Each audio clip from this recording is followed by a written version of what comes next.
ओम शांति। आज प्यारे बाबा की मधुर महावाक्य है 24 फरवरी 2022।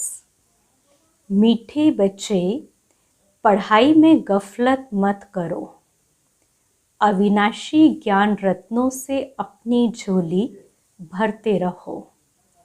विनाशी धन के पीछे इस कमाई को छोड़ना नहीं। प्रश्न: जो बच्चे बाप के समान रहम दिल है, उनकी निशानियां क्या होंगी? उत्तर: उन्हें ज्ञान का नशा चढ़ा हुआ होगा। वे ज्ञान रत्नों को स्वयं में धारण कर दूसरों को ज्ञान का इंजेक्शन लगाते रहेंगे। सबको आसुरी मत से छुड़ाते रहेंगे। दूसरी पॉइंट, जो बाबा सुनाते हैं उसे नोट करेंगे और सवेरे सवेरे उठ उस पर गौर करेंगे। विचार सागर मंथन कर सदा हर्षित रहेंगे। गीत: हमारे तीर्थ न्यारे हैं। ओम शांति। शिव की जयंती कब होती है? वह परमपिता परमात्मा शिव कब अवतरित होते हैं, यह भारतवासी नहीं जानते। तुम बच्चे भी नंबरवार पुरुषार्थ अनुसार जानते हो कि शिव कब अवतार लेते हैं। गाते हैं रात्रि को अवतार लिया, परंतु कौन सी रात्रि? क्या यह जो कॉमन रात दिन होते हैं वह रात्रि या और कोई रात्रि है? इसको भारतवासी नहीं जानते। शिव के बदले उन्होंने फिर कृष्ण का जन्म रात्रि 12 बजे का रख दिया है। शिव को मानते हैं, परंतु वह कब जन्म लेते हैं यह जानते नहीं। शिव के अवतरण का दिन सबके लिए बड़े से बड़ा दिन है, क्योंकि वह सर्व के सद्गति दाता है। जब सबके ऊपर भीड़ पड़ती अर्थात दुख होता है, तब चिल्लाते हैं, ओ पतित पावन आओ, ओ गॉडफादर रहम करो। पोप भी कहते हैं, हे गॉडफादर इन मनुष्यों के ऊपर रहम करो। यह एक दो को मारने के लिए तैयार हो गए हैं, कोई की सुनते भी नहीं हैं। इन्हों को ईश्वर मत दे। कोई घर में बिगड़ते हैं तो कहते हैं ईश्वर इनको अच्छी मत दो, क्योंकि आसुरी मत पर चल रहे हैं। अब भगवान कौन है यह भी नहीं जानते। कह देते भगवान निराकार है, सर्वव्यापी है, फिर तो कोई बात ठहरती नहीं। तुम बच्चे जानते हो बाबा कैसे साधारण ब्रह्मा के तन में अवतार लेते हैं। ब्रह्मा कहाँ पैदा हुआ यह भारतवासी नहीं जानते। दादा का चित्र देख मूंझते हैं। समझते हैं ब्रह्मा ने विष्णु की नाभि से जन्म लिया है। अब नाभि से जन्म तो किसका हो नहीं सकता। विष्णु कहाँ का रहने वाला है, किसकी बायोग्राफी को जानते ही नहीं। क्या ब्रह्मा द्वारा विष्णु ने सब वेदों का सार सुनाया? ब्रह्मा को हाथ में वेद दे दिए हैं, यह भी नहीं हो सकता। बाप समझाते हैं, एक तो बच्चों को देही अभिमानी होकर यहाँ बैठना है। हम आत्मा परम पिता परमात्मा से इन कानों द्वारा सुन रहे हैं, परंतु बच्चे घड़ी घड़ी भूल जाते हैं। हम आत्माओं के साथ परम पिता परमात्मा वार्तालाप कर रहे हैं। जो सबका सद्गति दाता ज्ञान का सागर है, वो बैठ बच्चों को पढ़ाते हैं। यह सिवाय तुम्हारे किसकी बुद्धि में बैठता नहीं है, इसलिए इतना रिगार्ड नहीं रखते। अगर निश्चय है कि भगवान पढ़ाते हैं तो यह पढ़ाई 1 सेकंड भी नहीं छोड़ सकते। यह पढ़ाई आधा पौना घंटा चलती है। बाप कहते सिर्फ मुझे याद करो, यह एक बात कभी नहीं भूलो, बाकी तो सब विस्तार है। बाबा समझाते यह जो वेद शास्त्र पढ़ना, दान पुण्य करना, यह जो भी करते आए हो, यह भी सब ड्रामा में बना हुआ है। आधा समय ज्ञान और आधा समय है भक्ति। तो ब्रह्मा का दिन और ब्रह्मा की रात, यह कॉमन दिन रात तो जानवर भी जानते हैं, परंतु यह ब्रह्मा का दिन रात तो बड़े बड़े विद्वान भी नहीं जानते। तुम बच्चों को गृहस्थ व्यवहार में रहते, धंधा आदि करते, पढ़ना भी ज़रूर है, इसमें गफलत नहीं करनी चाहिए। बाबा जानते हैं फलाने फलाने गफलत करते हैं, रेगुलर पढ़ते नहीं हैं, तो नापास हो जाएंगे, वह कम पद पाएंगे, क्योंकि विनाशी धन के लोभी हैं। अविनाशी ज्ञान रत्नों का कदर नहीं है। यह तो तुम बच्चे ही जानते हो। साथ में यह अविनाशी रतन ही चलेंगे। जिन्होंने बहुत पैसे इकट्ठे किए हैं, उन्हों के पिछाड़ी गवर्नमेंट पड़ी हुई है। जैसे मनुष्य का मौत आता है तो पीले हो जाते हैं, वैसे गवर्नमेंट के ऑफिसर्स लेने के लिए आते हैं तो पीले हो जाते हैं। देखो दुनिया की हालत क्या है। हम समझाते हैं बच्चे, समय बहुत थोड़ा है।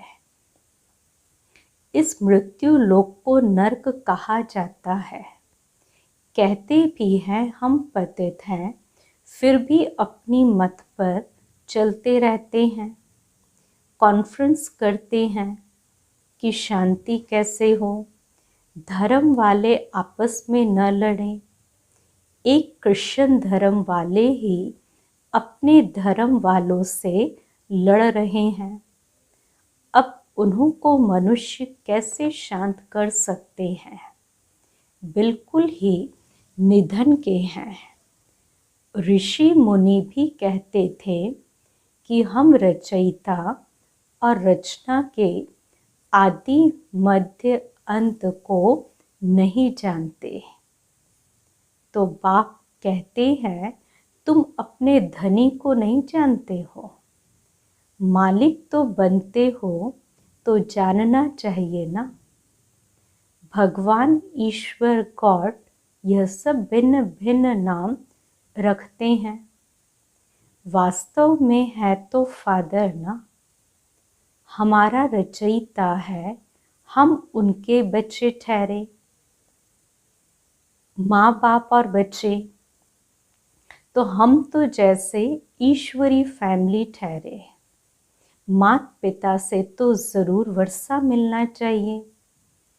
तो हम परम पिता परमात्मा की फैमिली है। बाप को सर्वव्यापी कह दें तो फिर फैमिली हो न सके। मालिक रचता की हम फैमिली हैं।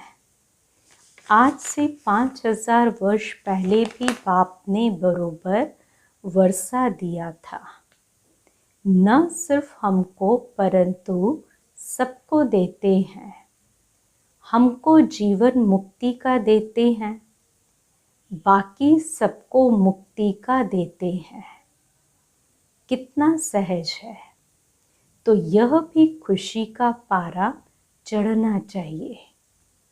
परंतु अहो मम माया, यहाँ से बाहर जाते हैं तो माया भुला देती हैं, बाप को ही भूल जाते हैं। अभी तुम बाप के बने हो, तुम ही जानते हो शिव बाबा ने भी ब्रह्मा द्वारा हमको एडॉप्ट किया है। ऐसे नहीं कि ब्रह्मा विष्णु की नाभि से निकला है। यह चित्र रखना चाहिए। गांधी की नाभि से नेहरू, परंतु विष्णु की नाभि से इतना बड़ा ब्रह्मा कैसे निकलेगा। फिर ब्रह्मा बैठ नॉलेज सुनाते हैं वेदों की, सो भी कहाँ, क्या सूक्ष्म वतन में। यह कुछ भी बुद्धि में नहीं बैठता। जिनको बाप से वर्षा लेना है वह तो यह सब बातें समझते हैं, बाकी सब कह देते हैं कल्पना है। तो अब बच्चे तो मानते हैं कि बरोबर बाबा सत्य सुनाते हैं, और तुम ब्राह्मणों को फिर जाकर सबको सच्ची गीता सुनानी है। सब एक जैसा नहीं समझा सकते। वह नंबरवार राजधानी बन रही है। सब एक जैसा पढ़ न सके। धारणा कर फिर उस पर विचार सागर मंथन करना है। सुना, नोट किया, फिर बैठ ख्याल करना चाहिए कि आज बाबा ने क्या सुनाया। सवेरे उठकर गौर करना चाहिए। तो तुमको सब पर तरस भी पढ़ना चाहिए। बाबा का फरमान है, अपनी रचना स्त्री बच्चों को भी समझाओ। पुरुष रचना रचते हैं अपने सुख के लिए, तो यह बेहद का बाप खुद सुख नहीं भोगते। कहते हैं बच्चों के लिए सारी मेहनत करता हूँ। तो जब धारणा हो तब नशा चढ़े, फिर किसको इंजेक्शन लगा सके। बाबा मिसल रहमदिल बनना है। आसुरी मत से सबको छुड़ाना है। कितनी भारी दुश्मनी है राम और रावण की। तो यह है रावण का राज्य और वह है राम राज्य। मनुष्य तो कुछ भी नहीं जानते कि पावन कौन बनाते और पतित कौन बनाते हैं। बाप कितना अच्छी रीति समझाते हैं। समझाने के लिए ही यह चित्र बनाए हैं। वर्ल्ड की हिस्ट्री, ज्योग्राफी बाप ही समझाते हैं। इन चित्रों में बहुत अच्छा लिखा हुआ है। अब तुम बच्चे जानते हो निराकार गॉडफादर सारे वर्ल्ड की रिलीजियो पॉलिटिकल हिस्ट्री ज्योग्राफी बैठ सुनाते हैं। तो सुनते बहुत हैं परंतु समझते कुछ भी नहीं। वास्तव में यह चित्र अंधों के आगे आईना है। झाड़ और ड्रामा वह तो बहुत क्लियर है। तो यह बाप ने समझाकर बनवाए हैं। इस समय सब अज्ञान नींद में सोए हुए हैं। तुम बच्चे रूहानी यात्रा पर ले जाते हो। रूहानी राही बनाने के लिए कितना ज्ञान देना पड़े, बुद्धि स्वच्छ चाहिए, इस पुरानी दुनिया से एकदम उपराम। यह भी वंडर है, जहाँ अपना जड़ यादगार है वहाँ ही आकर बैठे हैं। वह जड़ है तो यह चैतन्य है। बड़ा गुप्त राज है। जैसे हम गुप्त वैसे मंदिर यादगार भी गुप्त। मंदिर बनाने वाले कुछ नहीं जानते, तो बाप तुम्हें सब बातें समझाते हैं। प्रदर्शनी में अक्षर बहुत अच्छे होने चाहिए। तुम्हें समझाना भी बहुत अच्छी रीति चाहिए। आदमी आदमी को पहचानना भी चाहिए। बड़े बड़े आदमी आते हैं, कोई अच्छी रीति समझते, कोई तो कह देते अच्छा लगता है, परंतु फुर्सत नहीं। फुर्सत कहाँ? कोई कहते हैं कल से आकर समझेंगे, कोई कहते हैं कि कल से आकर समझेंगे, तो बाबा कह देते कि तुम कभी नहीं आएंगे। बड़ा मुश्किल है। तुम जानते हो हम देवता बन रहे हैं। हम अपनी राजधानी स्थापन कर रहे हैं। हम राज्य करेंगे, परंतु यह दिल दर्पण में देखना चाहिए। हम राजा रानी बनेंगे या दास दासी व प्रजा। मधुबन में आकर ऐसा नशा चढ़ा कर जाओ जो फिर सदैव कायम रहे। अच्छा, मीठी मीठी सिकिलती बच्चों प्रति माता पिता बाप दादा का याद प्यार और गुड मॉर्निंग। रूहानी बाप की रूहानी बच्चों को नमस्ते। हम रूहानी बच्चों की रूहानी बाप दादा को याद प्यार, गुड मॉर्निंग और नमस्ते। धारणा की पहली पॉइंट, इस पुरानी दुनिया से उपराम रहना है।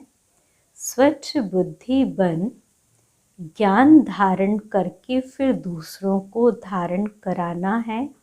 विचार सागर मंथन करना है।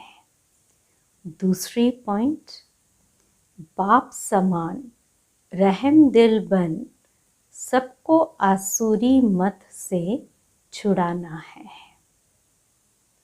आज का वरदान, परिवर्तन शक्ति द्वारा बीती को बिंदी लगाने वाले निर्मल और निर्माण भव।